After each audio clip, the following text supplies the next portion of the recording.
Donc moi c'est Étienne Léonard, j'ai 27 ans. Je suis une personne transgenre et une personne autiste. J'ai annoncé ma transition, mon envie de transitionner à 16 ans dans ma famille. Sauf que c'est une famille religieuse et du coup ça a été assez compliqué. J'ai dû gérer toute ma transition à 18 ans, partir de chez eux, trouver un travail, trouver un appartement. J'ai tout géré tout seul.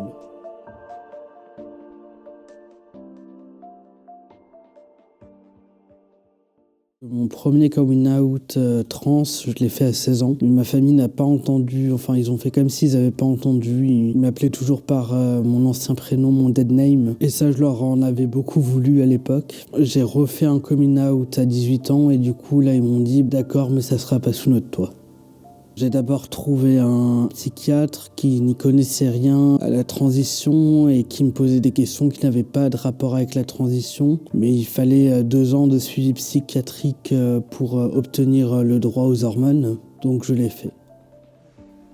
Je savais que j'étais différent par rapport à la transidentité, mais il y a aussi une autre différence, du coup l'autisme. Je pense que vu que je l'ai su assez tardivement, je ne savais pas que j'étais autiste avant il y a 1 an. Ça a été très compliqué pour moi, j'ai dû me refaire tout un cercle social d'amis parce que tous mes amis sont dans des milieux religieux et voilà. J'ai dû beaucoup m'adapter, beaucoup me surpasser sur les interactions sociales que je ne connais pas. C'est compliqué dans les relations. C'est compliqué. C'est pas censé être compliqué, mais avec l'autisme, ça rend compliqué parce que j'ai pas le même humour que vous, je comprends pas le second degré. Il y a aussi le bruit, mais très désagréable, et la lumière. Si je suis en transport en commun, je vais mettre un casque et de la musique pour éviter d'entendre les bruits. Pour la lumière, je mets généralement des lunettes de soleil si je vais en boîte de nuit, par exemple. J'arrive à m'occuper de mon quotidien, je vis tout simplement, quoi. Je travaille dessus avec une psychologue spécialisée dans l'autisme.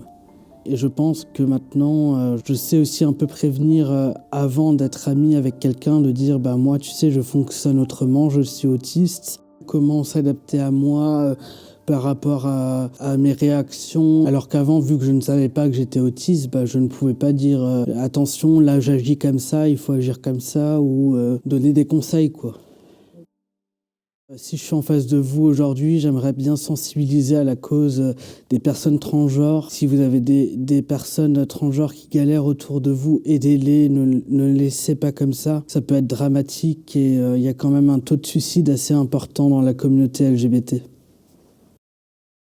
Je suis vachement fier du parcours que j'ai fait tout seul. Il faut pas baisser les bras parce que ça a été très très dur pour moi, franchement. Avec personne qui me soutenait et puis je me retrouvais dans une ville que je connaissais pas. Et je pense que jamais perdre espoir et se dire ok, maintenant ça va pas, mais dans 10 ans ça peut aller. Et puis dans 10 ans, là on est 10 ans après et puis ça va très bien, tu vois.